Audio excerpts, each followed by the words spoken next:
যারা চুপচাপ কষ্ট সহ্য করে, এটা তাদের জন্য।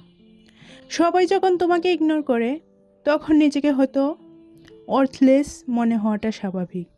মনে হয় হয়তো আমি এনাফ না। কিন্তু একটা কথা মনে রাখো, সূর্য সবার জন্য একসাথে ওঠে না। কোথাও সকাল হয়ে আগে, কোথাও একটু পরে। তাই কারো সাকসেস দেখে নিজের জার্নিকে কখনো ছোট করো না।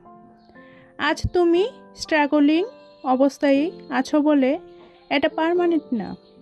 যে মানুষটা আজ জিরো থেকে শুরু করছে, কাল সেই মানুষটাই ইন্সপিরেশন হতে পারে।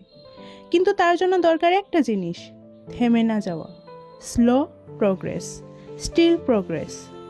একদিন তুমি পেছনে তাকিয়ে দেখবে, যে দিনগুলোতে তুমি ভেঙে পড়েছিলে, সেই দিনগুলোই তোমাকে সবচেয়ে বেশি শক্ত বানিয়েছে। তাই অন্যের টাইমলাইন দেখে নিজেকে জাজ করো না। তোমার সময়ও আসবে, আর যখন আসবে সব অপেক্ষা অর্থ ইট লাগবে।